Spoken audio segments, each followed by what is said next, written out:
Este mensaje no es nada fácil, porque para mí están siendo unos días muy duros. Me costó muchísimo hasta cantar esta tarde, porque la Biblia dice que para cantar hay que estar alegre, y el que está triste tiene que ponerse a orar. Así que a mí me hubiera gustado más estar orando que cantando, por lo menos en el día de hoy. Porque como bien saben ustedes, y como me han dicho muchos amigos míos en Israel, vives en España, pero tu corazón está aquí. Yo sé positivamente que nunca más volveré a encontrar al Israel que conocí durante más de 20 años. Las cosas van a cambiar completamente en Israel, en Oriente Medio y en el mundo entero. Porque esto no ha hecho más que empezar. Nunca más volveremos a sentir y a disfrutar como disfrutábamos caminando por las calles de Israel, aunque volveremos, si Dios, esa es su voluntad, volveremos, y en cuanto se abra la frontera, el primero en coger un avión e ir para allá voy a ser yo. Pero sé positivamente que el mundo espiritual ha cambiado. ¿Saben que la palabra jamás, que tantas veces se ha oído en estos días, aparece 39 veces en la Biblia? 39 veces. La primera vez que aparece el término jamás, aparece en el libro del Génesis, cuando el Señor miró a la tierra y dijo que vio al jamás. ¿Sería aquello un acto profético? ¿Sería que el Señor miró a la tierra y dice que vio, en español dice violencia, pero dice que Él miró a la tierra y vio al jamás? Y lo va repitiendo 39 veces a lo largo de diferentes libros del Antiguo Testamento. Y dice que por ver el jamás en la tierra decidió destruirla y empezar de cero. ¿Será que tantas cosas que estamos viendo es el cumplimiento de profecías que se están cumpliendo delante de nuestros ojos y algunos cristianos no se han dado cuenta? Yo no suelo perder el tiempo escuchando lo que otros dicen en internet de mí o de nuestro ministerio. Sinceramente no tengo tiempo ni deseo perder mi tiempo en esas cosas cuando me dicen, ay, por ahí hay uno que está diciendo esto, por ahí hay otro. Pero en esta semana he recibido algunos mensajes, ¿no? Y concretamente hay un muchacho que, porque se ha puesto muy de moda utilizar la predicación de un pastor y ponerte al lado, ¿no? ¿Habéis visto esto? Se ha puesto de moda, ¿no?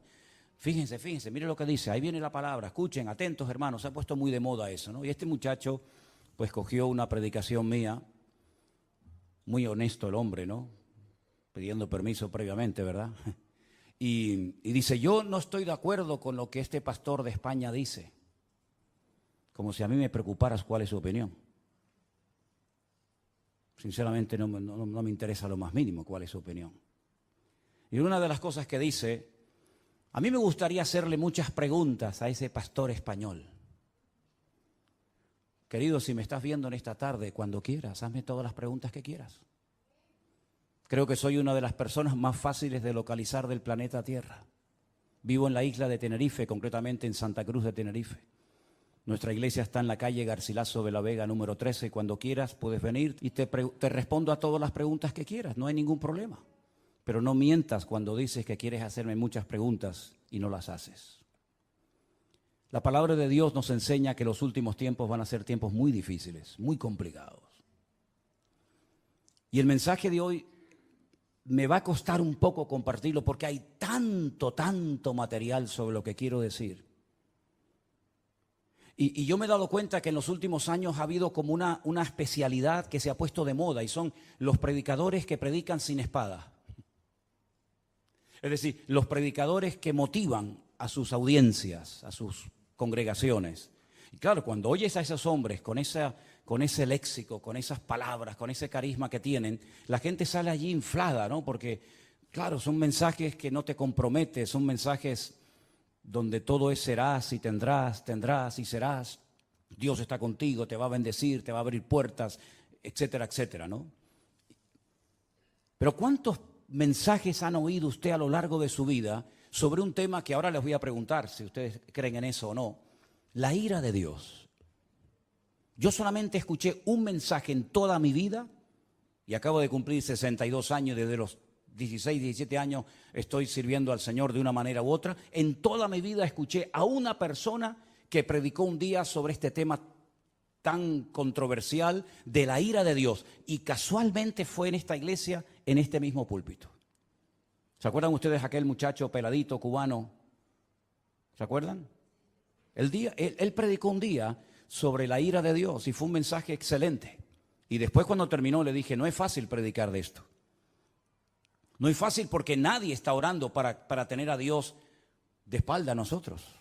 A nadie le agrada ver tragedias y muertes y guerra. A nadie le agrada. No estamos orando para que esas cosas sucedan. Generalmente nuestras oraciones son, Señor, cuídanos, protégenos, bendícenos, ayúdanos. Pero sabemos que nuestro Dios es un Dios de amor, un Dios de misericordia, pero también se enfada. Y yo veo a Dios cuando su Hijo unigénito, el Señor Jesucristo, cargó el pecado de todos y cada uno de nosotros. El Señor Jesucristo dijo, ¿por qué me has desamparado? Dios dejando a su Hijo solo en la cruz. Porque en ese momento su Hijo era el pecado personificado de toda la humanidad. Si abandonó a su Hijo temporalmente por la situación del momento, ¿cómo no habrá momentos puntuales en la vida de las naciones y de los seres humanos en los que Dios dice, basta, estoy harto, estoy cansado? La pregunta que les quiero hacer es, ¿ustedes creen que este tema de la ira de Dios es un mito, es una fábula, es una metáfora, es algo de lo cual se habla, pero que en el fondo no es realmente así? Dios no se enfada, Dios no se enoja. Hay momentos en los que es verdad, Dios bendice, hace milagros, saca a su pueblo de la esclavitud, les da el maná, los protege de los enemigos, pero también hay un montón de versículos, cientos, miles de textos, donde Dios dijo, cuando claméis no os voy a oír. Porque cuando yo llamé no me respondisteis. Y estoy harto de vuestros holocaustos y de vuestras ofrendas y de vuestras fiestas solemnes. Y por cuanto llamé y no quisisteis, vuestra casa quedará desierta. Y si te parece poco, hay un libro que contiene unas palabras que son impresionantes, son tremendamente impactantes y durísimas. Permítame que se las lea. Ahora les digo dónde voy a estar leyendo. Acuérdate, oh Señor, de lo que nos ha sucedido. Mira nuestro oprobio y mira nuestra herencia, cómo ha sido traspasada a extraños. Nuestra piel se ha ennegrecido como un horno a causa del hambre. Han violado a nuestras mujeres, a nuestras vírgenes las han violado y han colgado a nuestros príncipes y no respetaron a los ancianos. Se han llevado a los jóvenes y los muchachos han desfallecido. Los jóvenes dejaron de cantar. Cesó el gozo en nuestro corazón. Nuestra danza se ha convertido en luto. Cayó la corona de nuestras cabezas. Ay de nosotros, Señor, porque pecamos. Por esto se entenebrecieron nuestros ojos. Mas tú, Señor, permaneces para siempre y tu trono de generación en generación. No estoy leyendo un poema, estoy leyendo la Biblia en el capítulo 5 del libro de Lamentaciones. Es tremendo, ¿verdad? Es tremendo cuando Dios dice, basta, hasta aquí hemos llegado, se acabó. Es tremendo cuando Dios le dice a su pueblo, no voy a oír vuestras oraciones, no voy a estar presente en vuestras fiestas solemnes, no voy a oír. El cielo lo haré de bronce y vuestras oraciones no pasarán del techo. Es tremendo, ¿verdad? Cuando Dios ha permitido cosas tremendas en la historia que han afectado a millones de personas, como por ejemplo el diluvio. ¿Cuántas miles de personas habrán muerto en el diluvio, hermanos? Bueno, nadie lo puede saber con exactitud, pero yo creo que murieron miles de personas en el diluvio. Algunos dirán, bueno, millones. Bueno, está bien, millones. ¿Y quién mandó el diluvio, hermanos? ¿Quién mandó el diluvio? ¿Quién le dijo a Noé, prepárate porque yo voy a mandar un diluvio a la tierra? ¿Quién fue el que destruyó las ciudades de Sodoma y de Gomorra? Si no fue tu Dios, ¿quién fue entonces?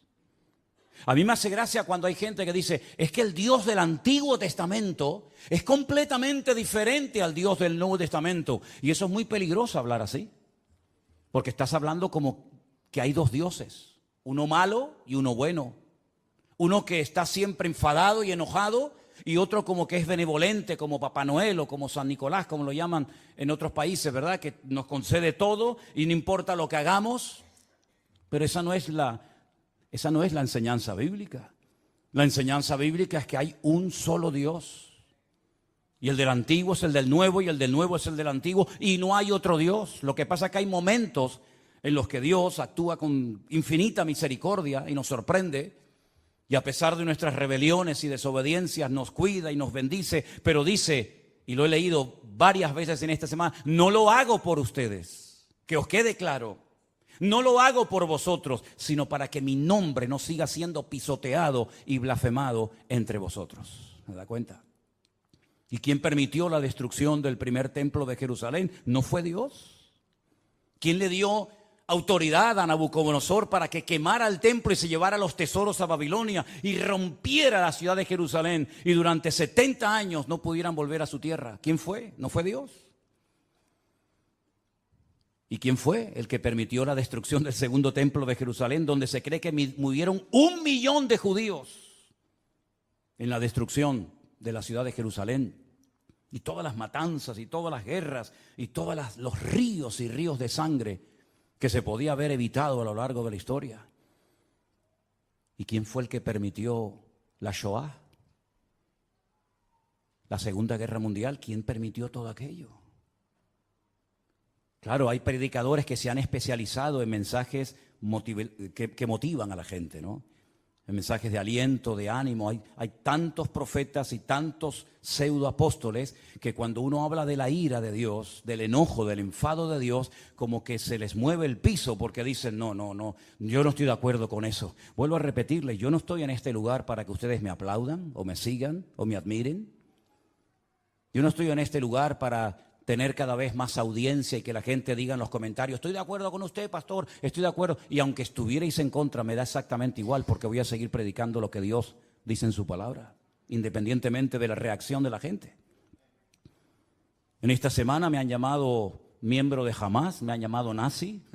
En esta semana me han llamado de todo, porque no están de acuerdo con el mensaje sobre todo que di el domingo pasado y con la reflexión que di esta semana sobre estos acontecimientos. Pero yo quiero que una vez más vayamos a la palabra de Dios para que veamos que a veces la historia se vuelve a repetir.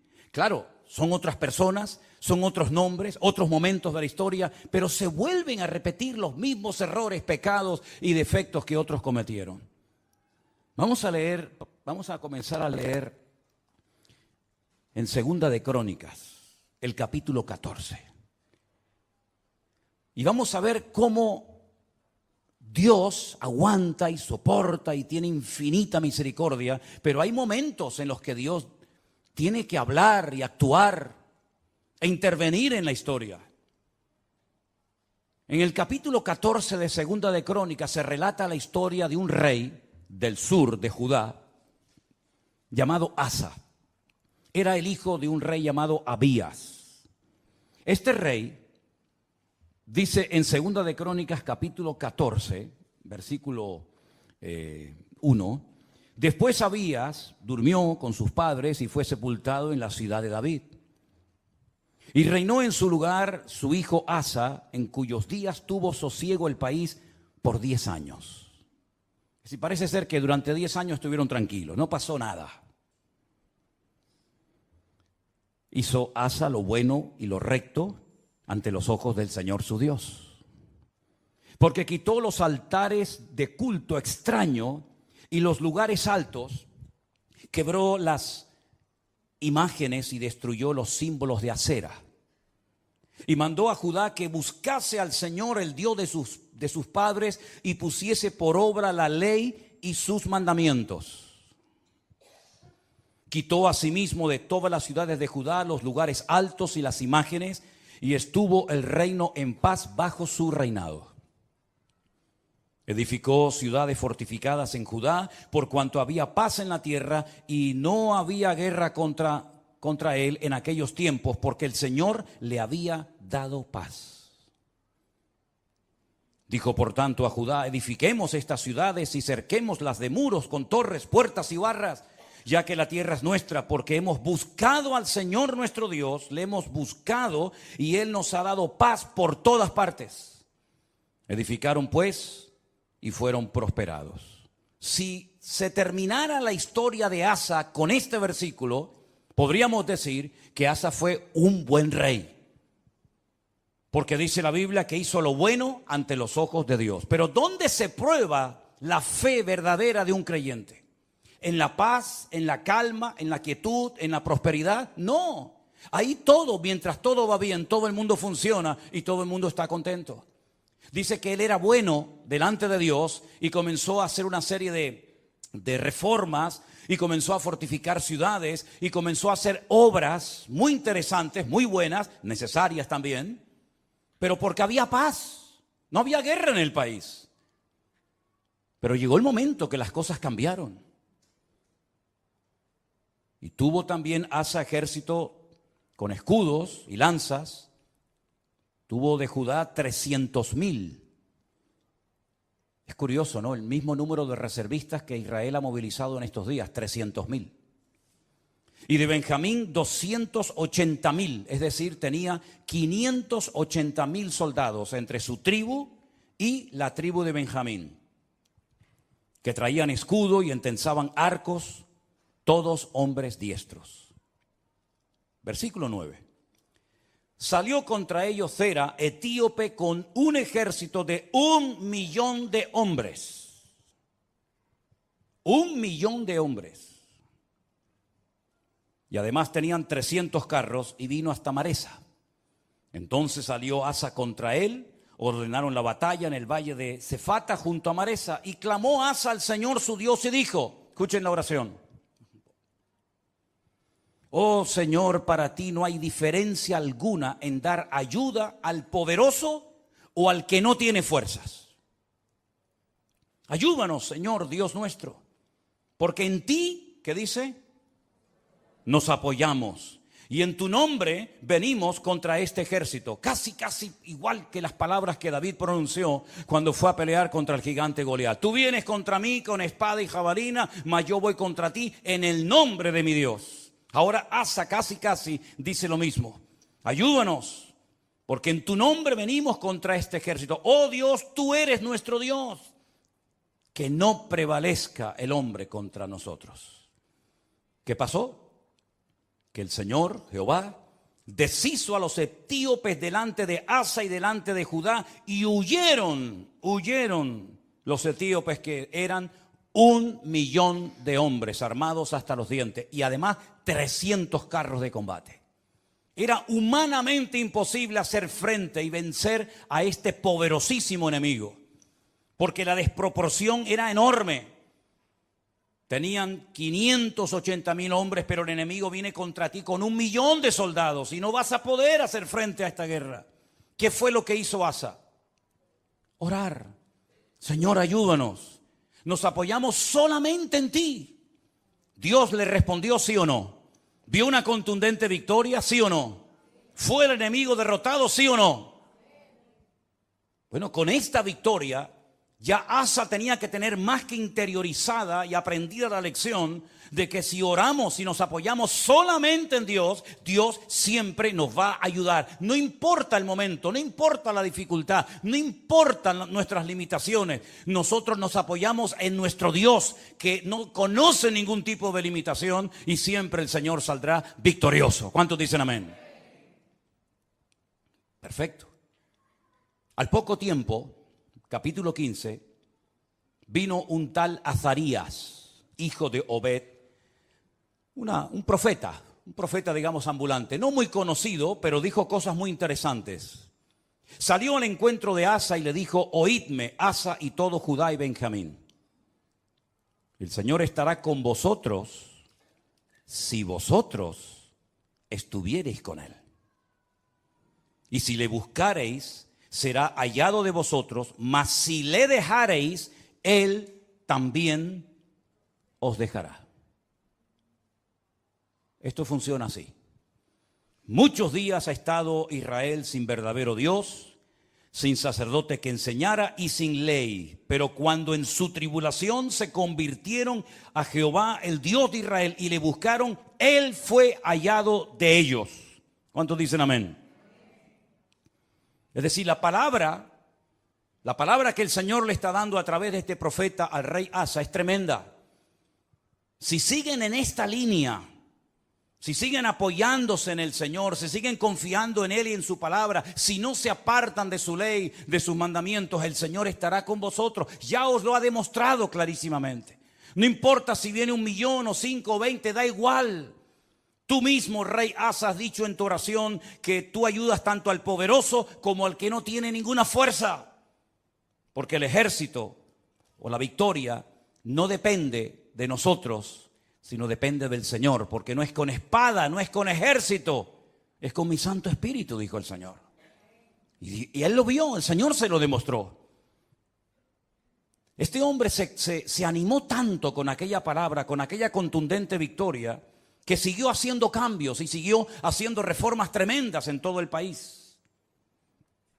La Biblia dice que llevó al pueblo a un momento, a una reunión muy solemne, versículo 11, o 10 si quieren.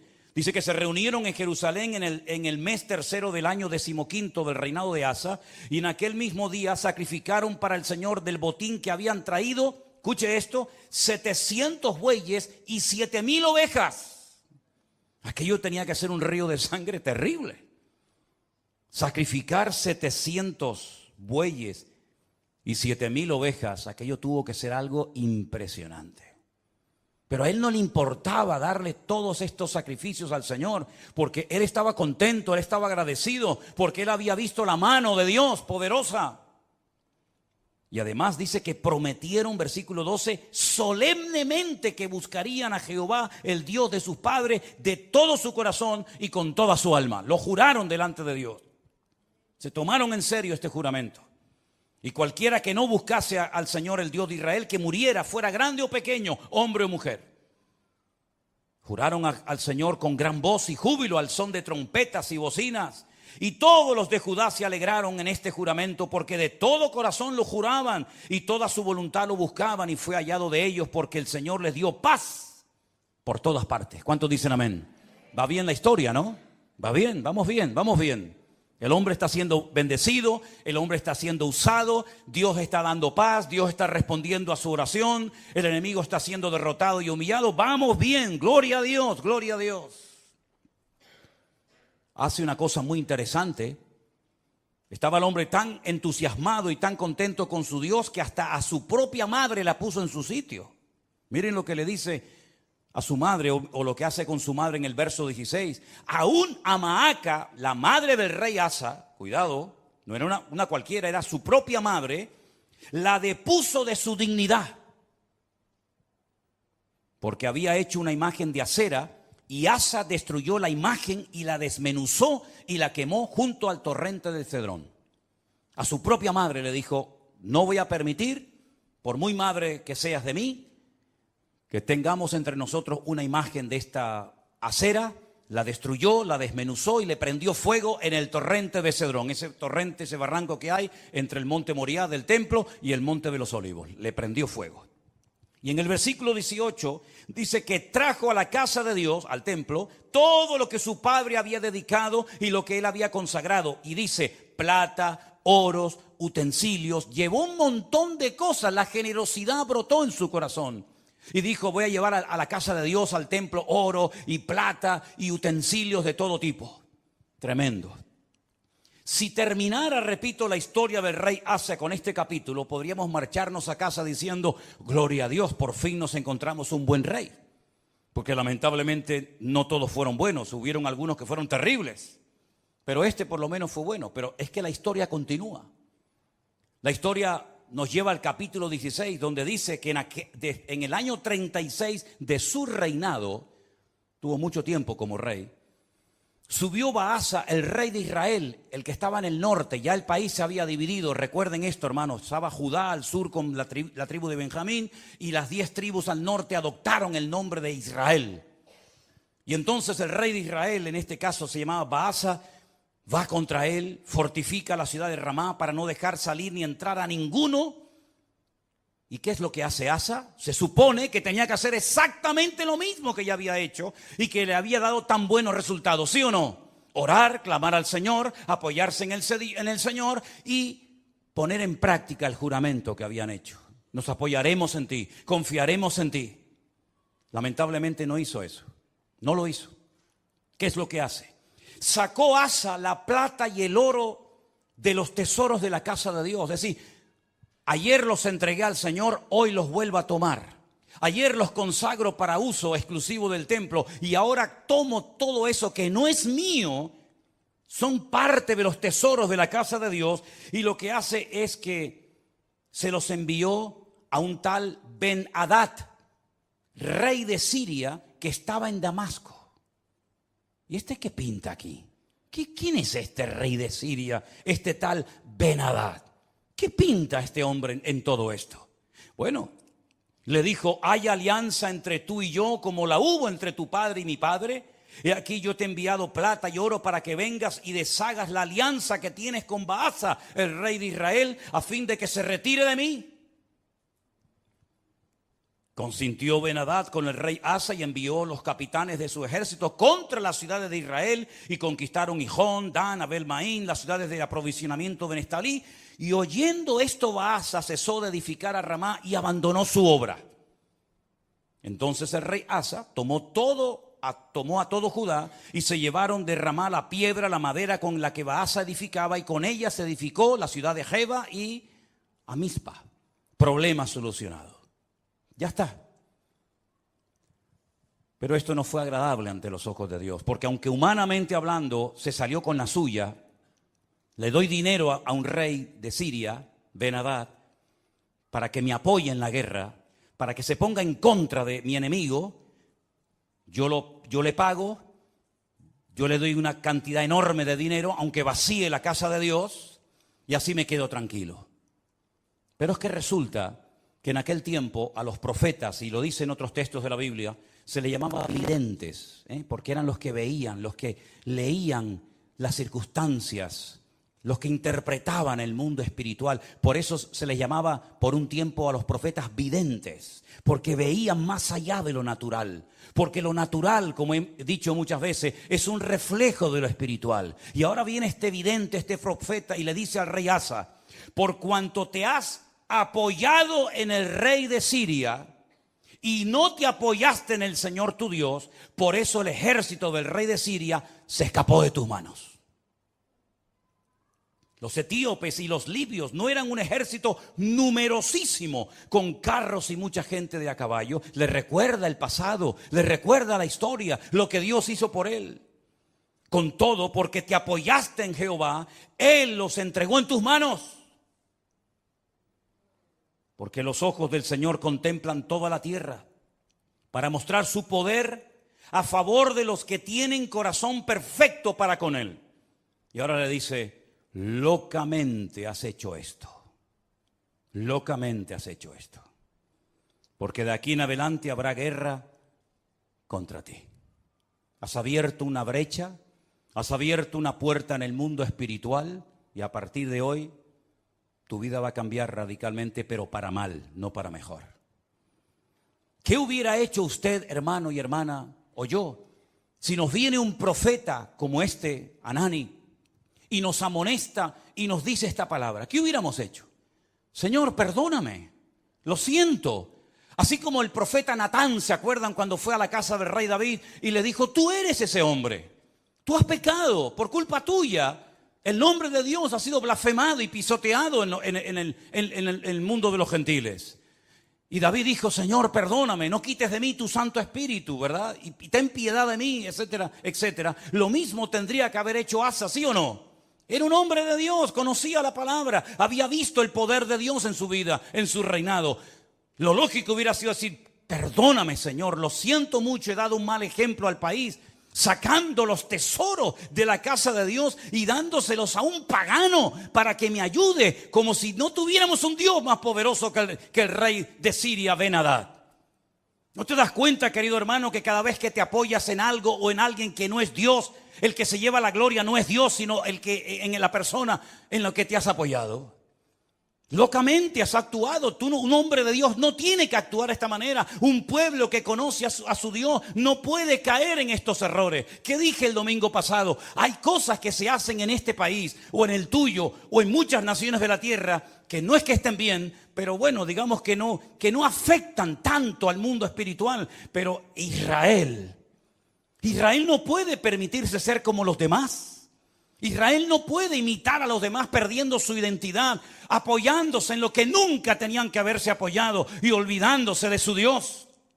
Porque Israel no es un país cualquiera. Israel tiene que ser un punto de referencia para todo el mundo. Tiene que ser una luz entre las naciones, que ese fue el propósito por el cual, o uno de los propósitos por el cual Dios los llamó. Así que has actuado locamente porque tú tenías que haberte apoyado en el Dios Todopoderoso, que te ha demostrado que es un Dios poderoso y que no importa si vienen 1 millón o 20 contra ti, el Señor te va a librar. Y como hemos cantado esta tarde, y espero que no solamente haya sido una canción, sino algo que tenemos claro en nuestra vida: por un camino vendrán y por 7 huirán. Y él sabía ese versículo que hemos cantado en esta tarde. Pero ¿qué pasó? Versículo 10. Se enojó Asa contra el vidente. Se enfadó contra el profeta. Lo mete en la cárcel porque se encolerizó grandemente a causa de esto. No le hizo gracia la palabra del profeta Hanani. No le gustó. Oprimió Asa en aquel tiempo a algunos del pueblo. Mas he aquí los hechos de Asa, primeros y postreros, están escritos en el libro de los reyes de Judá y de Israel. Ahora escucha bien. En el año 39, pocos años después de su reinado, este rey enfermó gravemente de los pies. Y en su enfermedad, ¿a quién buscó? A los médicos. Como diciendo, ni en mi enfermedad me voy a humillar delante de Dios. No está mal ir a los médicos, ni mucho menos. El Señor dice en su palabra: yo envío sanidad y medicina a mi pueblo. Pero la actitud de Asa es de soberbio, es de arrogante, es decir, estoy enfermo, si clamara al Señor, Dios me podría sanar, pero no lo voy a hacer, porque no quiero saber nada de ese Dios. Y dice que en su enfermedad buscó a los médicos en vez de a Dios. Al final, murió. En el año 41 de su reinado, lo sepultaron en los sepulcros que él había hecho para sí en la ciudad de David. Lo sepultaron en un ataúd y le llenaron de perfumes y de diversas especies aromáticas preparadas por expertos perfumistas, e hicieron un gran fuego en su honor. Perfumes para el muerto. Y ahí se acaba la vida y el reinado de Asa. ¿Qué les parece? ¿Qué les parece? Bueno, esto al fin y al cabo es una historia del pasado, de la cual podemos extraer ciertas y determinadas aplicaciones y lecciones para nuestra vida. Pero ¿saben qué? El hombre no aprende. El hombre no aprende. Sigue cometiendo los mismos errores, los mismos pecados, y en vez de apoyarse solamente en Dios, que los ha librado tantas veces de ser destruidos y tragados por sus enemigos, vuelven a apoyarse en ejércitos extranjeros, en la ayuda de hombres, en vez de apoyarse única y exclusivamente en su Dios. Hemos leído en esta tarde, espero que hayan prestado atención: el Señor es mi luz y mi salvación. No temeré lo que me pueda hacer el hombre. Ellos tienen una palabra que dice: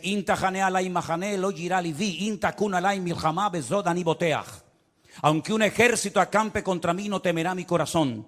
Aunque contra mí se levante en guerra, yo viviré confiado. Eso es lo que dice la palabra. Pero eso no puede ser solamente un texto bíblico. Eso tiene que ser una realidad cada día de nuestra vida.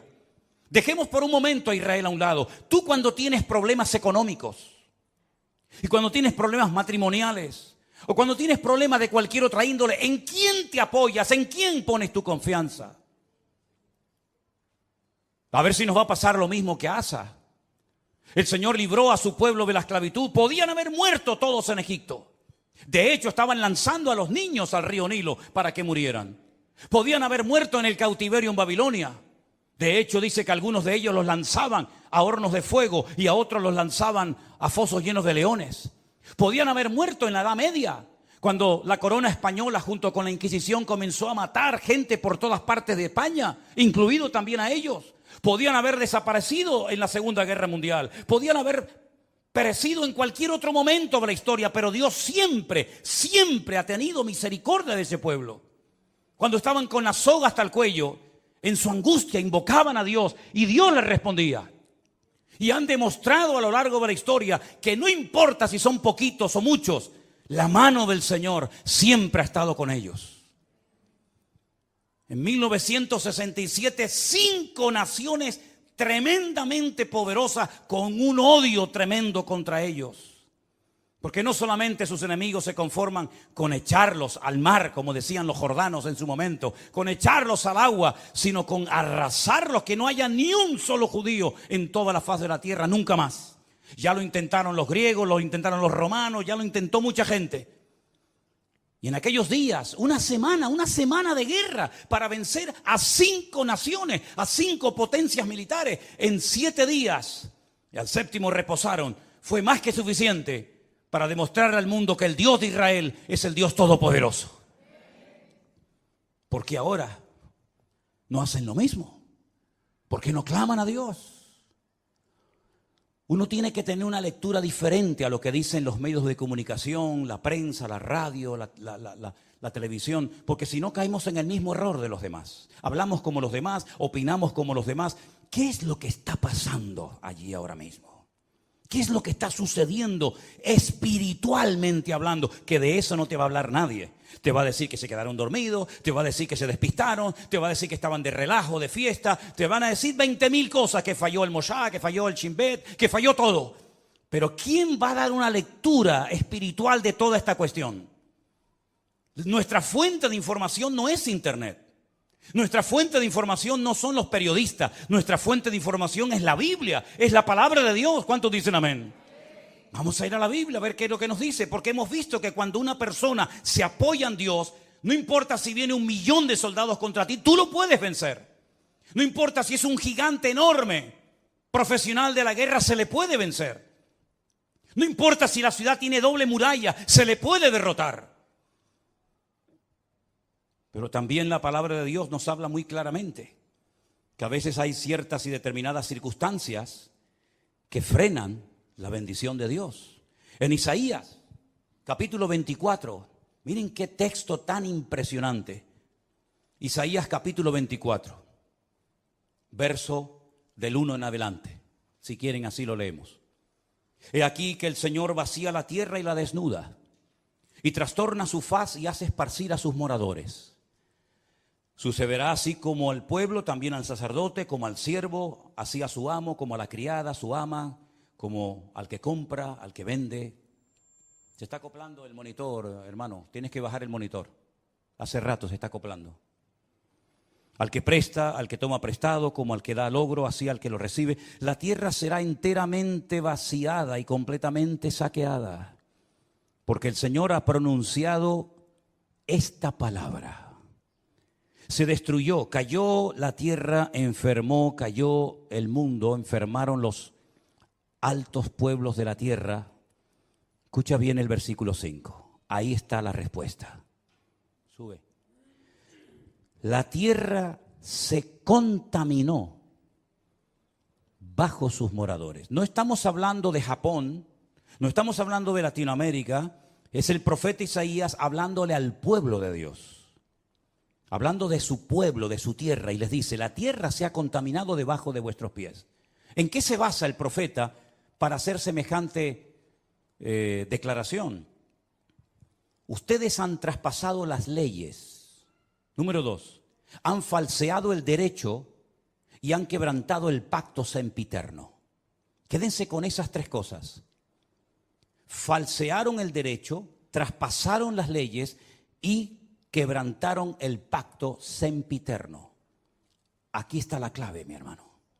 Ahí está la respuesta que Dios da en su palabra. Por supuesto, estudié el texto en hebreo, y cuando dice leyes, dice Torot, porque está en plural. Si fuera la ley, diría Torah, pero como dice las leyes, dice Torot. las leyes de Dios las habéis traspasado, las habéis quebrantado. Falsearon el derecho, Hok es otra palabra que significa obligaciones morales, normas de convivencia, las habéis quebrantado también. No solamente lo divino, lo religioso, la Torá, los Torot, los mandamientos inspirados por el Espíritu Santo, dados a través de Moisés en el monte Sinaí, los habéis quebrantado. No solamente eso, sino que también habéis modificado las normas, habéis manipulado vuestras obligaciones y habéis permitido ciertas y determinadas cosas que van en contra de la palabra que ustedes saben como pueblo de Dios que no se deben ni se pueden hacer. Y además de todo eso, lo que ha sucedido es que el pacto sempiterno, fíjate qué palabra tan interesante. Una cosa es eterno, otra cosa es sempiterno. Parece lo mismo, pero no es igual. Nuestro Dios no es sempiterno, nuestro Dios es eterno, porque no tiene principio ni tiene fin. Pero el pacto que Dios hizo con el pueblo de Israel tiene principio y no tiene fin. Por eso se llama un pacto sempieterno. No es un sinónimo, sino es una connotación diferente. Dice el Brit Olam. El Brit Olam en hebreo se ha traducido muy bien en esta ocasión por un pacto que tuvo un principio. ¿Dónde tuvo el pacto ese principio? Vamos a verlo ahora. Para posicionarnos y ver a qué se refiere la palabra de Dios cuando dice que llegaría un momento en la historia en el que el pueblo de Israel quebrantaría los Torot, la ley de Dios, los Hok, las normas de convivencia, las obligaciones de un país y además el pacto sempiterno. Ese pacto del cual está haciendo referencia a Isaías se menciona en el primer libro de la Biblia, el libro del Génesis. Cuando el Señor le dice a Abraham, tenemos que remontarnos a los tiempos de Abraham, espero que no se estén perdiendo, porque para mí es tremendamente interesante que ustedes entiendan esta porción y este mensaje hoy. El Señor le dice a Abraham, yo estableceré mi pacto entre mí y ti y entre tu descendencia por tus generaciones. Es decir, el pacto no termina con tu muerte. El pacto no termina cuando tu hijo se muera, Isaac, o cuando tu nieto Jacob muera, sino que será un pacto con toda tu descendencia por todas las generaciones y yo seré tu Dios y el de tu descendencia para siempre. Este es mi pacto. Este es mi pacto, versículo 10. Este no es el pacto que Jesús hizo en el huerto, en Jerusalén cuando dijo, tomad y comed, esto es mi cuerpo. No, ese no es. Este es otro pacto. Este es un pacto que está haciendo con Abraham, el padre de la nación hebrea. El pacto que Dios hizo con este varón le dice, guardaréis entre mí y vosotros y tu descendencia después de ti. Será circuncidado todo varón entre vosotros. Es decir, siempre hay una señal de un pacto. ¿Cómo puedo yo demostrar que Dios ha hecho un pacto conmigo? ¿Cómo lo puedo demostrar? Bueno, Dios me dijo ya, Dios te dijo, pero las palabras se las lleva el viento, como dice el refrán. ¿Cómo podía Noé demostrar que Dios había hecho un pacto con él? Cuando veáis el arco en las nubes, esa es la señal del pacto que yo he hecho con ti. Perfecto. ¿Y cómo podía Abraham demostrar, o la descendencia de Abraham, que Dios había hecho un pacto con ellos, que los había escogido de entre todas las naciones? Esta será la señal del pacto. Circuncidaréis la carne de vuestro prepucio y os será por señal entre mí y vosotros. A la edad de 8 días, luego no es un pacto con la nación islámica, con los árabes, porque los árabes se circuncidan a los 13 años. Y los judíos circuncidan a sus hijos a los 8 días. ¿Te das cuenta? El pacto va a ser una señal que vas a llevar toda tu vida en tu carne, en tu cuerpo. Y se la tienes que hacer al bebé a los 8 días. Por vuestras generaciones. El nacido en casa, el comprado por dinero, también los extranjeros que no fueren de tu linaje. Debe ser circuncidado el nacido en tu casa, el comprado por dinero. Estará mi pacto en vuestra carne por pacto perpetuo. El varón incircunciso, el que no hubiere circuncidado la carne de su prepucio, aquella persona será cortada de su pueblo, ha violado mi pacto. Da igual si son religiosos o no, si son creyentes o no, si son practicantes o no. No hay ni un solo varón de Israel que no sea circuncidado, ni uno. No van a la sinagoga, no leen la Torá, no practican los mitzvot, no se ponen los tefilín, no hacen ningún tipo de manifestación religiosa, pero a nadie se le ocurriría tener un hijo y no circuncidarlo. Eso no se negocia. Aunque te hayas casado con una chica no judía, jamás por amor a tu mujer no judía vas a decir, bueno, al niño no lo circuncidamos. No, lo han hecho en todas partes, en Egipto. En la Segunda Guerra Mundial lo hacían, a escondidas lo hacían, por la prohibición que los reyes católicos pusieron de que no se podía seguir circuncidando. Es la señal del pacto. Todos los hombres en Israel están circuncidados.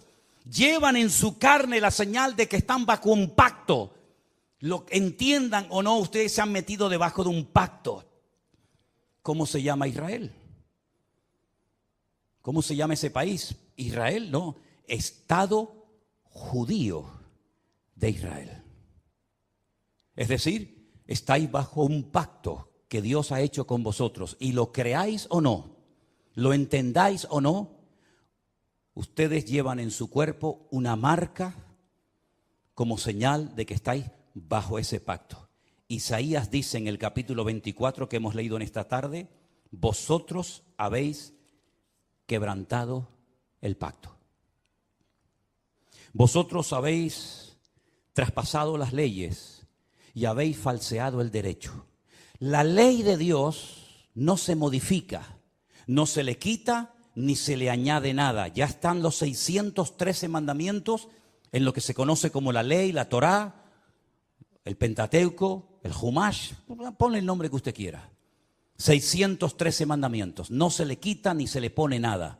Si quieres saber cuáles son esos mandamientos, tienes ahí Génesis, Éxodo, Levítico, Número y Deuteronomio. Ahí están todos. Eso ya no se puede tocar. Pero las normas, las reglas, tienen que ir en consonancia con la ley de Dios, ¿sí o no? ¿Quién se tiene que adaptar? ¿El hombre a Dios o Dios al hombre? El hombre a Dios, ¿no? Luego, cuando en la Knesset, ¿qué es la Knesset? La Knesset es el parlamento israelí, donde están todos los partidos políticos, los de derecha, los de izquierda, los árabes, todos están allí. En la Knesset se aprueban leyes y esas leyes tienen que ir en consonancia con la palabra de Dios, porque ustedes están bajo un pacto y lo saben porque llevan la señal de ese pacto en vuestra propia carne. ¿Me siguen o no? Ok. Vamos a conocer al presidente del parlamento israelí. Se los presento a todos ustedes. Ahí lo tienen. El presidente de la Knesset de Israel se llama Amir Ohana, presidente de la Knesset, presidente del parlamento israelí, judío, circuncidado, faltaría más. Veamos lo que nos dice la Wikipedia en su vida personal.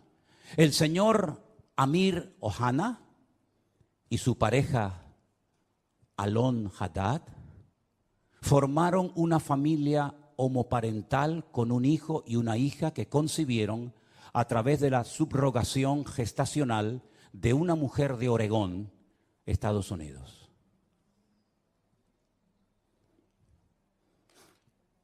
Sin comentarios. Gracias. Presidente del Parlamento israelí. Vosotros habéis traspasado mis leyes, habéis pervertido el derecho y habéis quebrantado mi pacto.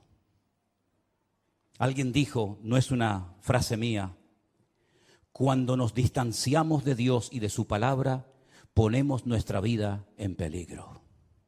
¿No les parece a ustedes? Pero la palabra de Dios dice, sin santidad nadie verá al Señor.